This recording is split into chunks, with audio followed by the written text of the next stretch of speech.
Nos visita esta noche una muy brillante, muy inteligente y muy simpática y encantadora escritora y periodista, pensadora liberal guatemalteca, afincada en la Ciudad de México, que publica libros que son grandes éxitos de ventas. Gloria Álvarez, un aplauso para ella. Por favor. Gracias. Muchas gracias. Bienvenida, bienvenida. ¿Cómo estás? Muy bien, agradecidísima de poder estar acá. Al contrario, agradecido yo. Y además muy impresionado porque eres una cosa rara, Gloria. Eres una pensadora liberal hasta las últimas consecuencias y eres una estrella de rock. Tienes un público muy numeroso, muy internacional y que te adora, ¿no? Sí, ha sido una cosa maravillosa que yo la verdad es que estoy muy agradecida con la vida por haberme podido la oportunidad de hacer lo que hago. Y cuando volteo a ver el camino que he podido recorrer, yo siempre pienso así como, bueno, si mañana es mi último día, la verdad es que no tengo nada de qué quejarme porque ha sido un paso maravilloso. Algo has hecho bien. Hay mucha gente que te sigue, que te escucha, que te adora en muchos países. ¿Cómo es que te hiciste tan conocida? ¿Dando conferencias, viajando? Fue poco a poco. Primero en Guatemala yo hacía radio, como mi trabajo así de estudiante. Después me fui a estudiar para especializarme en desarrollo. Quería trabajar en una gran agencia internacional y estudiando me decepcioné de ese mundo porque me di cuenta que en lugar de acabar con la pobreza, la perpetúan para seguir teniendo esos trabajos. Sí, sí. Entonces volví a Guatemala, volví a la radio, pero esta vez mi jefe me dijo así como, mira, con todo lo que has estudiado, yo quiero que hables de eso al aire. Entonces yo le dije, bueno, ¿estás seguro? Porque yo pateo muchos callos.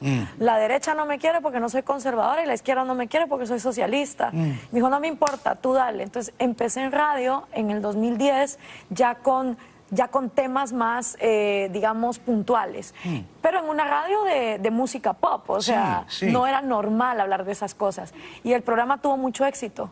Y eso me llevó a otros empleos. Trabajé para un banco como social media manager. Ahí le aprendí el tejimaneje a las redes sociales. Trabajé en compañías de teléfono celular. Me di cuenta del poder del teléfono como un gran profesor para el siglo XXI, más que los sindicatos de educación. Y poco a poco todo eso me fue haciendo formar una línea de pensamiento que cuando me invitaron a España a un congreso interamericano, pues yo pedí la palabra y mi propuesta fue para mí bien sencilla. Usemos la tecnología para desmantelar las mentiras y las farsas del populismo. Y expliqué un poco pues lo que los gobiernos deben hacer y lo que no.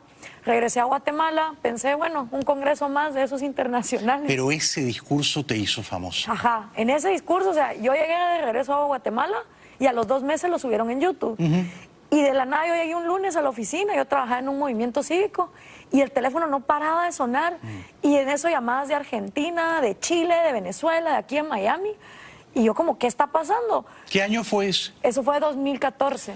Hace 5 años. Hace 5 años. ¿Cuántos espectadores tiene a día de hoy ese discurso en YouTube? Uy, más de 20 millones. ¿20 millones? Sí.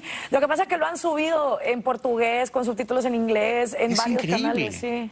Es increíble. ¿Qué población tiene tu país de origen, Guatemala? 16 millones. Claro. Claro, o sea que le ha ganado a Guatemala entera esa guerra mediática. 20 millones de personas que te han visto. ¿Y por qué ese discurso pronunciado en España? ¿En qué ciudad? En Zaragoza. Zaragoza. ¿Qué duración tuvo el discurso? 11 minutos. Bien, no fue tan largo. Sí. ¿Y por qué ese discurso ha tenido tanto éxito? ¿Qué dijiste allí que ha capturado la imaginación de tanta gente? Pues la verdad es que no lo sé, porque cuando tú comunicas no sabes qué es lo que la gente vuelve suyo, pero por lo que he escuchado es que mucha gente me dice, pusiste en palabras concretas algo que yo venía pensando y que no sabía cómo expresar. Pero he hablado con expertos de viralización y me dicen, si a mí me hubieran traído tu video y me dicen, esto se va a volver viral, yo no lo hubiera apostado, porque es largo, para lo que ahora son 2 minutos de atención. No tiene No dibujitos. cantas. No canto, claro. no hay dibujitos, Claro. no hay cambios de cámara. Claro. Entonces me dicen No haces tutoriales de maquillaje, no. Estás hablando de ideas políticas. Sí. Entonces esto era improbable que se viralizara. Sí. Y no sé quién, me encantaría algún día saber como cuando dicen el paciente cero, como qué fue lo que lo volvió viral.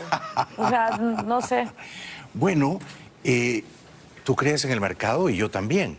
Sí. Es el mercado, es la mano invisible del mercado, sí, de hecho, ¿verdad? Sí. Tú hiciste una oferta, un discurso brillante, liberal, libertario, de 11 minutos, y hubo una demanda completamente impensada para eso, ¿no? Sí.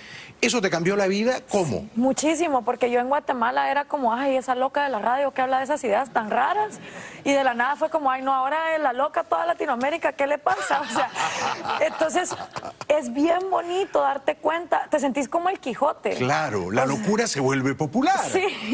Sí, y fue... O sea, yo me acuerdo llegar a mi casa y decir, bueno, tengo 2 opciones, porque con las cosas virales, pues tú puedes dejar pasar la ola y murió. Sí. O hacer algo por eso. Y cuando me empezaron a invitar a dar conferencias, tuve gente que me dijo, mira, Gloria, tenés, en ese entonces yo tenía 29, ahorita tengo 34, me decían, tenés 29 años, probablemente ya diste el mejor discurso de tu vida, te están pidiendo ir a dar conferencias, pero capaz que cuando ya te vean en persona, no va a ser lo mismo. Entonces, atenete a eso. Luego tenía a mi papá, que estaba pantérico de ir a Venezuela, yo, ¿cómo vas a ir a Venezuela? Te van a matar. Y él, que es cubano, entiende muy bien todo eso. Pero yo le dije, mira, papá, si la vida me dio la oportunidad de hablar de esto, yo tengo que ir a Venezuela, tengo que ir a Nicaragua, tengo que ir a Bolivia, porque ¿qué tal si es la verdad lo que dicen las... Yo sabía que no era verdad, pero que toda esa fantasía de que Venezuela es perfecta y que los yanquis la tienen así, sí. Si yo no voy a tener prueba viva. El que no va, no ve. Exacto, el que no va, no ve. ¿Y con qué autoridad moral le voy a poder hablar a todo el continente? Pero de algo fuiste así? muy valiente de meterte a la boca de lo... Yo no me atrevo. Sí. Yo no lo he hecho. No me atrevo. Sí, pues yo lo hice en el 2015. La verdad fueron 4 días que yo... En Caracas. En Caracas. Me persiguió el SEBIN, me mandaron gente a callar, claro. Me metí a un supermercado, estos en escasez, con el teléfono aquí prendido, porque si te cachan te vas preso. Sí. Diosdado Cabello me amenazó de muerte, pero lo bonito fue también que una vez en Caracas, cuando a mí me entró el miedo, me acuerdo hablar con mi papá y decirle, me está pasando esto, y ahí mi papá, fue, cálmate, todo va a estar bien, mija, vas a hacer lo correcto. Entonces, el paso de mis papás, porque también los dos, mi mamá también, mi abuelo también sufrió el comunismo soviético en Hungría. Entonces, quiera que no, sí, tú sos consciente de lo que estudiaste y te preparaste para esto, pero como todavía sabemos tan poquito de genética, uno también no sabe si lo que uno hace o lo que está destinado es por lo que trae atrás. Sí, siempre hay un mandato genético escondido, yo creo que sí. Ahora bien, esos otros discursos que has dado, viajes y conferencias, se han subido también a las redes, me imagino. Sí. ¿Y han tenido tanto éxito como aquel primero pionero o ya no tanto? Pues no sabría decirte cómo medir eso, porque, por ejemplo... Por número de espectadores. Si es por número, hay videos que han llegado también a millones. Ah, bueno, entonces sí. Y no he como hecho el cálculo, digamos, porque como te digo, la gente lo sube. Cualquier video que pasa de 1 millón de espectadores es un éxito salvaje. Sí. Yo si hago 10.000 espectadores doy una fiesta. Ahí me invitas. No, pues sí, mira, una de las cosas que me reconfirmó, eso fue mi primera visita a Uruguay. Cuando el video se hace viral, yo no conocía nada de Nicaragua para abajo. Lo que sabía era por lo que había estudiado en mi licenciatura, que obviamente te mete en historia de Iberoamérica y conoces de cada país, pero una cosa es lo que lees, otra cosa es llegar al lugar. Correcto. Entonces yo iba en el avión pensando, bueno, voy a llegar a Uruguay, yo vengo de Guatemala, ¿qué sé de Uruguay? Soy refan de la historia de los uruguayos que cayeron en los Andes, de Nando Parrado y de Canesa, que tuve la oportunidad de conocerlo en un avión, eso fue fantástico. Pensabas que nadie te iba a conocer en Montevideo. Exacto, yo dije, bueno, pues si no llega nadie, ya estuvo, pero por lo menos lo intenté. Y estábamos en un teatro en Montevideo y estaba todo oscuro, me acuerdo, yo doy mi conferencia, que ya era una conferencia de 1 hora, y cuando termino prenden las luces y los uruguayos se paran y se ponen de pie y me empiezan a aplaudir, y yo, de verdad, o sea, solo de acordarme se me enchina la piel porque dije, estas son ideas universales. Sí. Estas ideas trascienden nacionalidad, trascienden sexualidad, las cosas que a veces nos limitan. Sí. Se nos olvida que hay ideales que son universales.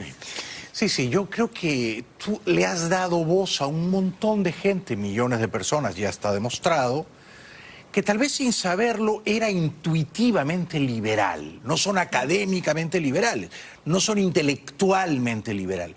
No han leído a Adam Smith o a Keynes o a Friedman o a von Hayek o a von Mises. Sí. Pero son liberales, porque quieren gobernar con libertad su cuerpo y su mente. Y además eres una mujer.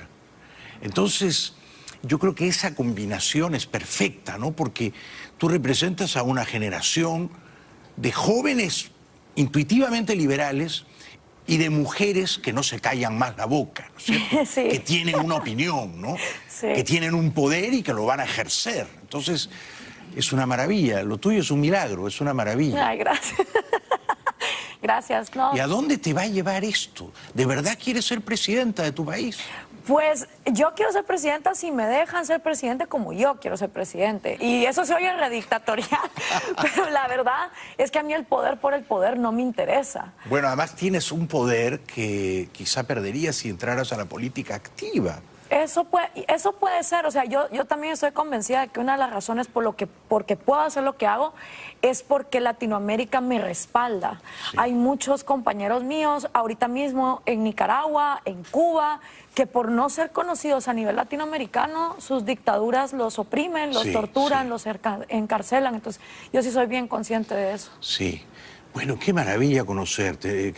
Quédate con nosotros hasta el final del programa, por favor. ¿No tienes apuro? No. hay Están nadie- esperando por una cena, pero pueden esperar. Ah, muchas gracias, muchas gracias. A ti. Qué suerte, pues. ¿Quién te está esperando para la cena?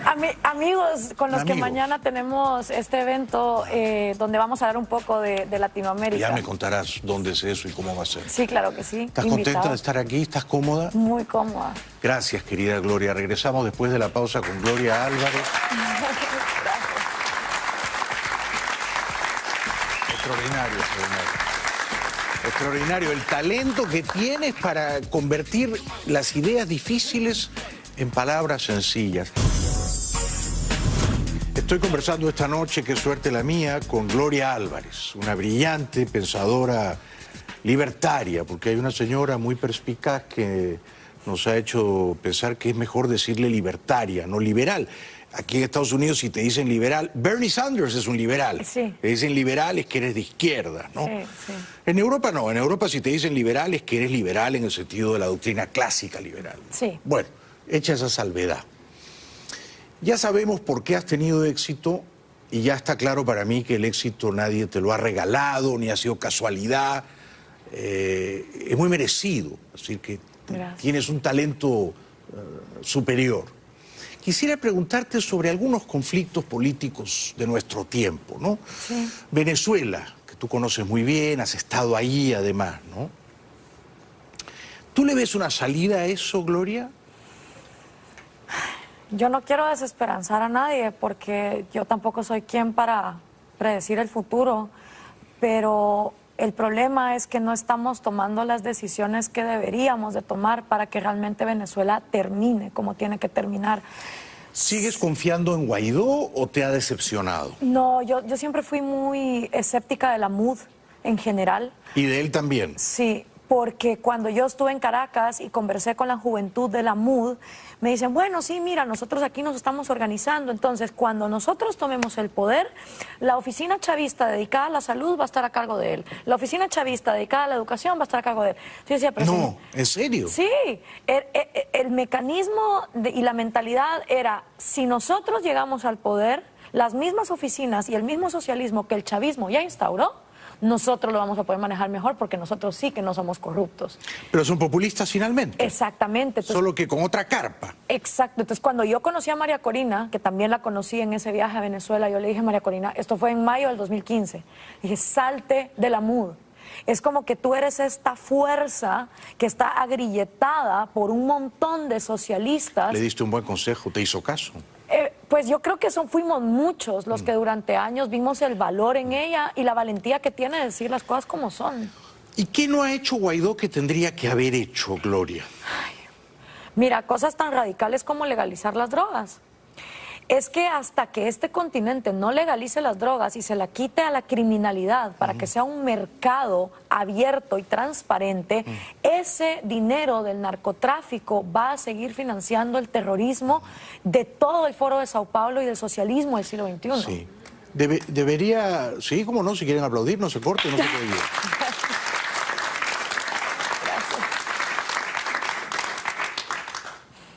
Yo te aplaudo sin necesidad de batir palmas. Ya tú sabes cuál es mi posición respecto de las drogas, ¿no? Sí.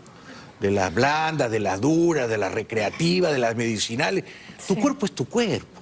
Sí. Tú administras, tú gobiernas tu cuerpo, para bien, para mal. Exacto. Si quieres cuidarlo, si quieres maltratarlo, si quieres cultivarlo como un templo o si quieres intoxicarlo salvajemente. Exacto. Tu cuerpo es tu cuerpo. Bueno, ahora, ¿podemos confiar en Trump para que nos ayude en América Latina? Quiero decir, Trump tiene el deber moral de defender la libertad en aquellos países de nuestra América, Cuba, Nicaragua, Venezuela, donde está pisoteada. ¿Qué piensas de eso? Mira, yo creo que los latinoamericanos tenemos una relación de síndrome de Estocolmo con Estados Unidos. Estamos enamorados de nuestro secuestrador y y lo voy a decir así en las palabras que son, como lo dicen coloquialmente, ¿no? Cuando los gringos se meten, porque se están metiendo los gringos, ¿quién los viene a llamar aquí? Que se vayan por donde vinieron. Y ya cuando los latinoamericanos están hasta el cuello por las pésimas decisiones que han tomado votando por gobiernos populistas y dictatoriales, ay, por favor que los gringos nos vengan a salvar. Entonces ni siquiera como latinoamericanos nos ponemos de acuerdo en si es o no es deber de los gringos meterse a resolver nuestros problemas. Sí. Lo que sí es verdad es que votamos por gobierno, bueno, yo no, pues, pero la región vota por gobiernos populistas y comunistas y socialistas, y cuando ya están hasta el cuello, no se mudan a Cuba, no se mudan a Nicaragua, tratan de entrar a Estados Unidos. Entonces, para mí es como bien paradójico, porque y yo le escribí una carta a Donald Trump, obviamente sabiendo que nunca le iba a leer, pero dije, voy a dejar por escrito lo que yo considero que debería hacer Trump con América Latina. Lo primero es abrir los mercados. Yo una vez escribí hace muchos años un paper para el Cato y para Georgetown que se llamaba Let them in to keep them out. Déjalos entrar si los quieres fuera. Donde se comprueba que cuando los inmigrantes latinoamericanos podían entrar con facilidad a Estados Unidos, se quedaban un promedio de 5 o 10 años y volvían a sus países, sobre todo México y Centroamérica. Al volver las leyes más estrictas, entonces la gente se queda más tiempo. Ya no regresa. Porque ya no regresa, no se quiere arriesgar. Y lo mismo va con los bienes y servicios. La gente se va de su país no porque no le guste su cultura, sino porque las oportunidades son mayores acá. Entonces, la única manera de persuadirla a quedarse es creando paraísos económicos en nuestros países. Yo no le puedo decir a un guatemalteco, no arriesgues la vida en la bestia, que es ese tren, si no tengo nada para ofrecerle en dónde trabajar. Entonces, liberar los mercados, aperturar más las oportunidades comerciales, pero ¿qué hemos visto de Trump? Que se ha portado como un proteccionista. Sí, es más proteccionista que los chinos. Pero, digamos, tú sabes que hace 30 años, exactamente hace 30 años, diciembre del año 89, Bush papá tenía en Ciudad de Panamá a un enemigo, que era un dictador, pero más que un dictador, era un felón. Era un traidor de la CIA y se había convertido en aliado de Pablo Escobar, Manuel Antonio Noriega. Sí. Y el señor Bush papá dijo, pues yo no voy a tolerar a un narcodictador, felón, en nuestro vecindario. Así que vamos y lo derribamos y fue un éxito. Desde entonces Panamá es una democracia estable, sin fuerzas militares. ¿Se justificaría una operación parecida en Cuba y en Venezuela para libertar a esos pueblos oprimidos? ¿Usar la fuerza militar para entrar y para propiciar el advenimiento de la libertad? La pregunta es, ¿de quién es la opinión que vale para decidir si es justificable? Si la opinión que vale es la de los venezolanos que se están muriendo de hambre y que están arriesgando la vida en la calle, y la de los cubanos que quieren libertad, y ellos eso es lo que quieren, ¿quién soy yo para decir que no? Yo creo que ellos quieren eso. Otra cosa es que no lo digan, Claro. porque tienen miedo de las represalias, pero yo sospecho que los venezolanos que no se han podido ir y que se mueren de hambre estarían felices de que vinieran los gringos, como dices tú, a salvarlos. Sí, es muy probable, pero si lo justificamos en base a la víctima, yo estoy de acuerdo. O sea, si es la víctima la que lo pide, me parece genial. El problema es que, como te decía, igual que pasó en Guatemala... Pero Guaidó no lo pide. Guaidó es parte de los que son víctimas y no lo pide. Cuando le preguntan dice mejor no vengas. No. Claro, por lo que te digo, porque al final la MUD no está interesada en cambiar de sistema, solo está interesada en ella ser la que gobierna ese sistema podrido. Si la MUD estuviera interesada en cambiar ese sistema, estaría hablando de un libre mercado absoluto, de legalizar las drogas. O sea, ¿cómo acabas tú con una dictadura? Sofocando sus recursos económicos. Si una dictadura tiene plata y tiene reconocimiento, va a seguir existiendo. Entonces, aquí hay dos cosas. La hipocresía del continente latinoamericano en seguir teniendo a las embajadas de la dictadura chavista en sus países. Ahí hay, en Perú, por ejemplo, se pusieron los pantalones, expulsaron a los chavistas. Nayib Bukele en El Salvador hizo lo mismo, los hondureños. La embajada a pedir que la saquen, o sea, porque una dictadura que está reconocida es una hipocresía, cae. Claro, son focos, son nidos de espías, pero no alcanzo a comprender con nitidez tu postura, no la de la víctima, tu postura, tu mirada. Si Trump te llama y te pregunta, Gloria, tú eres una mujer muy inteligente, tienes millones de personas que te siguen en América, uso la fuerza militar para liberar a Cuba. Con Cuba, Estados Unidos tiene una deuda de 60 años. Cada año los cubanos esperan que Estados Unidos haga algo por ellos. ¿Uso la fuerza militar o no la uso? ¿Qué le aconsejarías tú? Más que, ok, usted entra, tira los bombazos y después ¿qué? Eso es lo que a mí me interesa. ¿Y después qué? ¿Y después Panamá? Entonces no me parece. ¿Por qué no? Porque Panamá es una democracia estable, pero también es la lavandería de América Latina. Entonces, pero el problema... Panamá, los gringos entraron un ratito, se hicieron elecciones, ganó un señor limpiamente, se decapitaron a las fuerzas militares corruptas, que habría que hacerlo en Venezuela, no más militares, que es un partido político, y los gringos se fueron. Sí, pero es que lo veo como un cáncer que hace metástasis si tú, aparte de la invasión militar, no haces lo que hay que hacer a largo plazo. Es decir, ok, supongamos que los gringos entran a Venezuela y la toman militarmente. Tenemos el riesgo de que nos pase un Irak. Es decir, que si no hay un plan de cómo se va a reconstruir Venezuela y un plan concreto con políticas públicas concretas, tipo las que yo di para Guatemala, por ejemplo. Pero si tú le dices eso a Trump, eso es un no.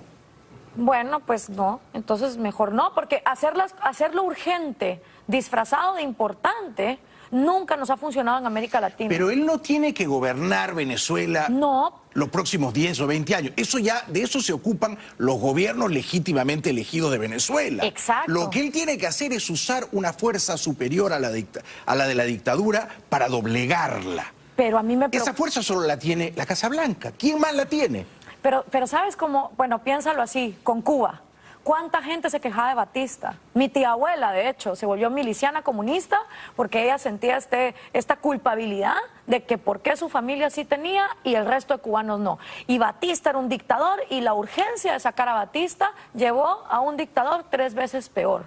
Y cuando analizamos la historia de América Latina, siempre estamos en lo urgente. ¿Urge sacar a Maduro? Sí, me parece que es urgente. Y yo tampoco me negaría a que haya una invasión militar. Pero ¿qué vamos a hacer después? A mí me frustra que en este continente nunca se piense en qué se va a hacer después. Y por eso los países son pendulares. Los que salen del socialismo entran a extremas derechas mediocres, mercantilistas, que privilegian oligopolios. Luego la gente pobre se enoja. Volvemos otra vez a la izquierda. Y cuando ves esa historia que se repite, es como cuando uno ve a alguien que no quiere salir de su círculo de malas decisiones. Eso es un problema posterior, Gloria. Sí. En Venezuela hay un genocidio. Cuando hay un genocidio, hay el deber moral urgente de interrumpirlo. Ok, y para esas medidas, yo lo que propongo es cortarle los lazos diplomáticos a todos los chavistas parasitando en el resto de países de América Latina. Segundo, hacer una bienvenida de emergencia a todos los exiliados venezolanos. Por ejemplo, es una vergüenza que en mi país el expresidente Jimmy Morales le puso visas a los venezolanos para entrar.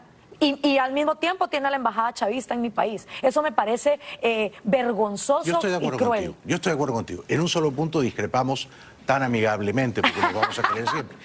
Y es que yo creo que hay ocasiones en que este país, que es el faro de la libertad, tiene que usar la fuerza para salvaguardar la libertad. La libertad tiene un precio.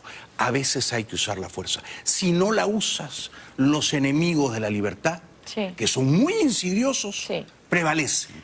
Bueno, hagamos un pacto. Si tú logras convencer a Trump de la invasión militar, yo me encargo de hacer un plan tipo la perestroika y el glasnost para que las dos cosas pasen. Yo lo firmo ahora ese pacto. El problema es hacerlo firmar a Trump. Exacto. Esa es la firma que nos falta. Pequeño Esa es la firma que nos falta.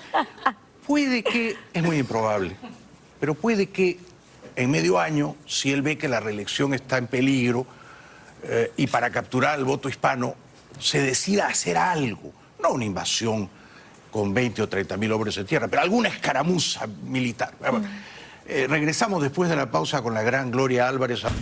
Bueno, qué placer conversar esta noche con la brillante pensadora, libertaria, escritora y periodista Gloria Álvarez, que ha publicado algunos libros que son verdadera sensación de ventas, ¿no? ¿Cuáles son los dos últimos, querida Gloria? Escribí uno que se llama Cómo hablar con un progre, donde me disfracé del Che Guevara, pero para darle un twist a esa imagen. Y entonces escribí otra segunda parte que es Cómo hablar con un conservador. Porque como los libertarios, te decía, ¿no? Le pisamos los callos tanto al movimiento conservador, que creo que es donde la derecha ha fallado mucho. No quieren hablar de liberar las drogas, no quieren hablar de la libertad sexual, no quieren hablar de la importancia de cuidar el medio ambiente. Y no, yo no estoy hablando de que el Estado se encargue de esas cosas, solo de que el mercado lo haga. Claro. Pierden mucha juventud. Entonces escribí ese libro de cómo hablar con un conservador y el del progre, pues hablando un poco de estos socialistas con iPhone, ¿no? Sí. Con iPhone y con la gorrita Nike y la camiseta Adidas, etcétera. Sí. Veo que te interesa el tema de las drogas. Saludo esa curiosidad tuya. Yo también estoy a favor de la absoluta libertad en el negocio de las drogas, ¿no? Ahora, yo en mi primera juventud, te estoy hablando de hace mucho tiempo, ¿no? Fumaba marihuana y aspiraba cocaína. No me arrepiento ni un segundo, pero ya esos hábitos los he dejado. ¿Tú, a ti te han interesado las drogas también para consumirlas o solo para defenderlas ardorosamente como pensador? No, yo consumo tabaco, consumo alcohol, he consumido marihuana. ¿Puedo decir eso en Estados Unidos? No me por supuesto, por supuesto. Esa es, por ejemplo, una de las cosas que yo no entiendo. O sea, ¿por qué al consumidor, yo, por ejemplo, cuando miraba a Whitney Houston decir, oh, I did crack, y no van tras ella, ¿por qué siempre los latinoamericanos, los productores, son los que sufren las consecuencias de que las drogas sean ilegales, pero los consumidores pueden decirlo abiertamente? Entonces, hay algo malo en el mercado, pero más que el tema del consumo personal, porque al final la gente va a consumir. Yo nunca he consumido cocaína, por ejemplo. Haces bien. No porque sea, gracias. Toda la gente que me conoce me dice, Glorita, no lo pruebe. Te adoramos, pero el día que pruebes esa droga, adiós, mamadita, porque te van.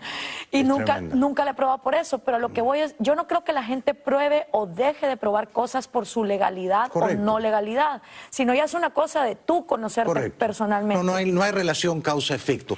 Y si la hubiera, es que lo prohibido tiene el morbo adicional de seducir. Exacto, pero mi énfasis en la legalización de las drogas es porque, por lo que he estudiado y he analizado, definitivamente no vamos a acabar ni con la corrupción, de la que tanto nos quejamos de nuestros gobiernos latinos, ni con el socialismo criminal, ni mucho menos con la violencia, las matanzas y los narcoestados en los que vivimos. O sea, el querer seguir ignorando ese gran elefante que desde México y Colombia se fue perpetuando, sobre todo las FARC, o sea, una guerrilla marxista y cártel de narcotráfico. O sea, solo en América Latina creamos esas ensaladas ideológicas, ¿no?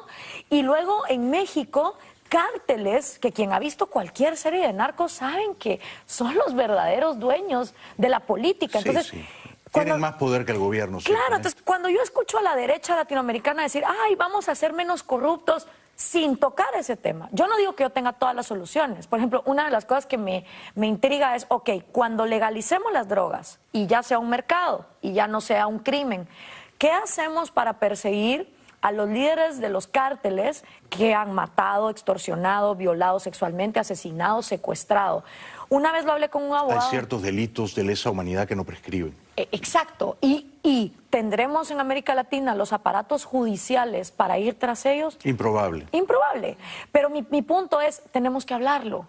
O sea, deberíamos de tener más foros, porque esta guerra contra las drogas no la vamos a ganar. No la vamos a ganar policialmente. ¿Has ido a Ámsterdam? ¿Has ido a Montevideo? Sí. Sí. Es una gran experiencia, es muy educativa, porque tú vas a Montevideo y entras a una tiendita y puedes comprar cannabis y no está todo el mundo fumando marihuana en Montevideo. No es así, no es así.